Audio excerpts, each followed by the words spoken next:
The next 2 weeks, from July 13th to July 24th, let us start with the man of the hour. Jason is finally coming home. But the enforcer who walks back into the city limits for this massive milestone episode is not the same weaponized loyalist who left. Captivity changes a person. The sheer silence of being locked away forces a man to hear his own thoughts, and the spoiler suggests Jason is returning with a fundamentally altered perspective on his life, his absolute loyalty, and his violent profession. He is seriously considering walking away from the mob to protect his family, specifically his son. This is where it gets interesting. For decades, Jason has been the unbreakable shield for Sonny, the ultimate deterrent against rival families. But now, that impenetrable shield is cracking under the weight of its own moral realization. Jason sees the cracks forming in Sonny as well. He is deeply concerned about Sonny placing his blind trust in someone as historically slippery and manipulative as Rick. The dynamic is shifting, and the bedrock of the Port Charles underworld is trembling. Sonny is losing his grip, not just on his territory, but on the people who have always anchored his soul. His need for absolute control is mutating into something deeply toxic and isolating. We see this toxic need for control perfectly illustrated in his current dynamic with Carly.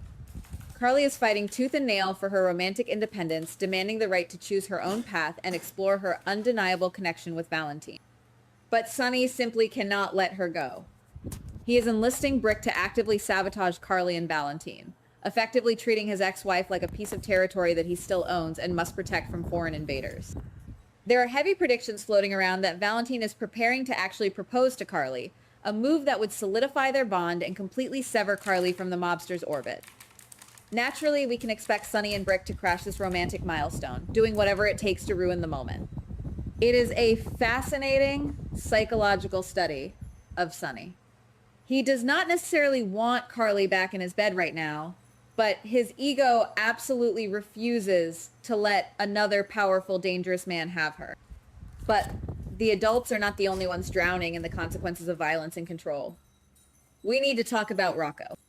The fallout from him pulling the trigger on Cullum is about to take center stage, and it is going to be incredibly painful to watch. This is not just a standard plot device to generate police investigations. This is the literal death of innocence for a child who was pushed entirely too far. Rocco shot a man to save Jason, and now Jason is taking the fall, sitting in a secret facility to protect a boy who thought he was doing the right thing. The psychological burden on this kid is immense. He is trapped in a suffocating web of adult sins, facing intense investigations that threaten to rip the lid off every dark secret buried on that island. And right beside him is Danny, who is carrying the agonizing secret of what Rocco actually did. We are watching the next generation inherit the exact same trauma that defined their parents. Danny is thrilled that Jason is back, but he is eaten alive by the guilt of knowing his father is taking the blame for Rocco's desperate, violent act. The investigations into the shooting are going to act like a wrecking ball through the younger cast. It makes me wonder, are we just watching history repeat itself? Are Danny and Rocco destined to become the next generation of mobsters, enforcers, and tragic heroes, forever bound by blood, secrets, and bullets? I often catch myself wanting these characters to just sit down, go to extensive therapy, and actually heal. I want them to find peace. I want Jason to retire and play catch with Danny in the park. I want the children to grow up without the shadow of a gun hovering over their heads. But then I have to argue with myself and face the reality of the genre. If they healed, if they made the healthy, rational choices, we would not have a compelling story. The tragedy is the engine that keeps the narrative moving. We need Jason to be torn between his violent past and his peaceful future because that internal war is the absolute essence of his character. The bleeding is the point. While the kids deal with literal crimes and police interrogations, the former spy chief is battling ghosts of a different nature. Anna is back in town, but her mind is far from healed. The hallucinations of Peter are continuing to haunt her every waking moment, driving her down a dark, destructive path of vengeance, paranoia, and isolation. This is a brilliant narrative choice by the writers. Anna has always been the smartest person in the room, the woman who relies on cold logic, hard evidence, and her sharp intelligence training. To strip her of her mental reliability, to have her tortured by the phantom of the son she could never save or control, is a devastating blow to her core identity. She cannot trust her own eyes, and that is a terrifying reality for a spy. And who is the one person observant enough to notice the tiny cracks in Anna's carefully constructed armor? Valentine. Despite being wrapped up in his own intense romantic entanglement with Carly and actively dodging Sunny's sabotage attempts, Valentine's connection to Anna remains incredibly potent.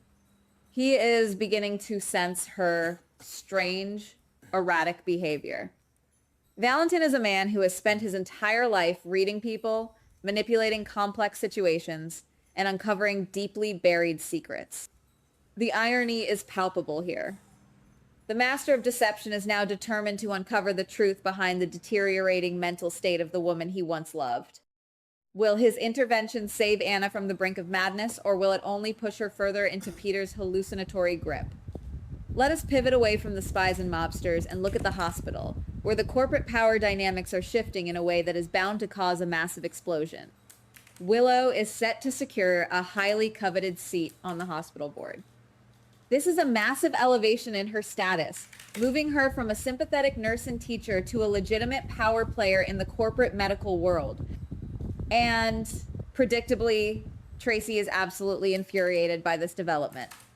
Tracy views the hospital board as her family's inherent domain, a birthright that should under no circumstances be handed to someone she views as an opportunistic, manipulative outsider.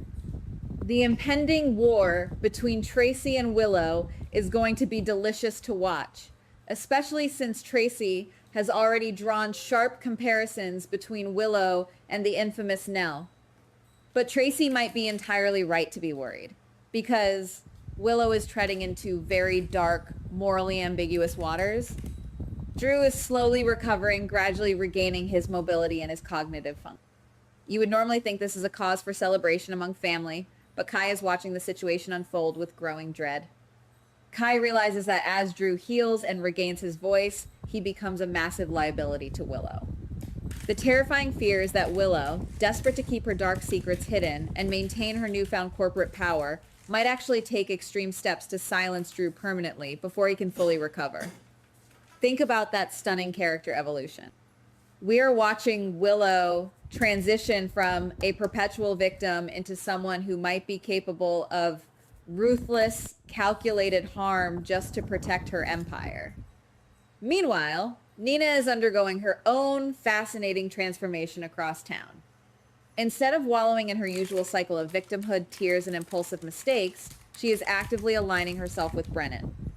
The two of them are strategizing, plotting their next moves, and growing undeniably closer in the process. This strategic alliance is rapidly shifting into romantic territory, and honestly, it is a brilliant match.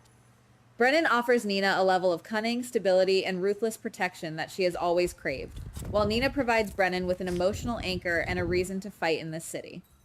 They are building a formidable fortress together, and I have a strong feeling they are going to become a massive power couple that the rest of the town is severely underestimating.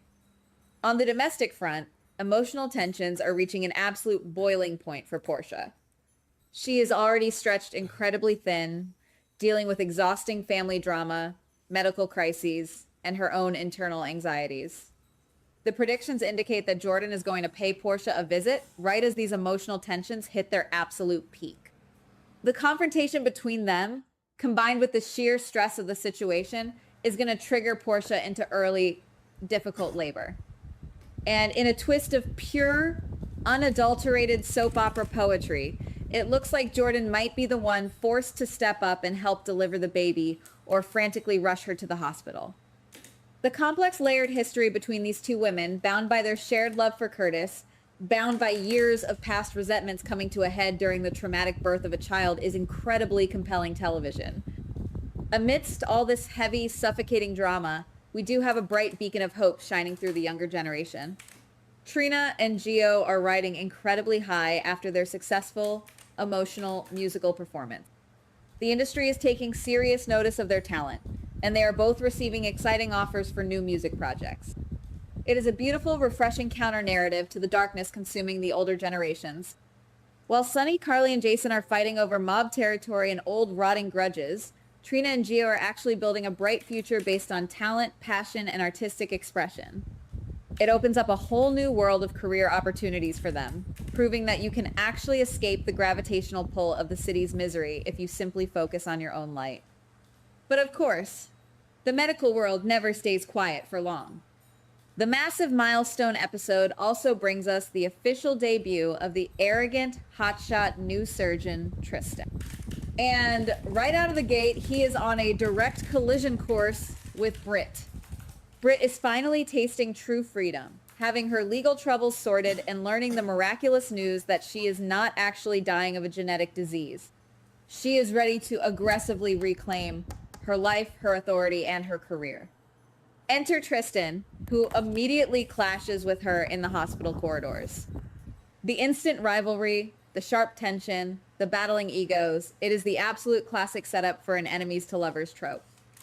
Britt desperately needs an equal, someone who will not back down from her abrasive, defensive exterior, and Tristan seems perfectly engineered to be that exact thorn in her side.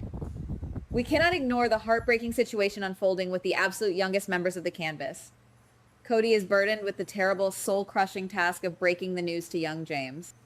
He has to sit this innocent boy down and explain that the man he thought was his miraculously resurrected father was actually a cruel imposter. Worse, he has to tell James that this man, his Uncle Cassius, was a dangerous criminal who is now supposedly dead. The devastation James is going to feel is unimaginable. He is mourning a father figure who was built entirely on a foundation of lies. And the most tragic, twisted part of this entire scenario, we know Cassius is secretly alive and actively working for the WSB. James is having his tiny heart shattered over a lie, while the man who caused all this pain continues to breathe in the shadows, completely insulated from the damage he left behind. As we move deeper into the summer, the physical landscape of the town is changing. We are seeing a newly aged scout stepping onto the canvas, ready to support a struggling, traumatized Rocco. We are welcoming back Serena, bringing a massive wave of nostalgia and entirely new story potential to the screen. The board is being reset for the next era. This milestone episode is not just a look back at the incredible legacy of this show, it is a powerful launchpad for the next generation of storytelling. Every single character is currently standing at a terrifying crossroads. Do they let the ghosts of their past dictate their next move? Or do they finally find the strength to break the cycle? Jason has to choose between the familiar weight of a gun and the future of his son. Carly has to choose between her fierce independence and the suffocating safety of Sunny's shadow. Anna has to choose between harsh reality and the comforting, familiar torture of Peter's memory. The answers are never simple in this town. Just when you think someone has finally found the light, a shadow creeps in from the corner of the room to pull them back down. And as we brace ourselves for the intense fallout of these next 2 weeks, I have to wonder, when the dust finally settles on this historic event, who will actually be left standing, and what fragile pieces of their souls will they have had to sacrifice just to survive another day? Goodbye. Please like, subscribe, and comment on the GH Spoilers Daily channel.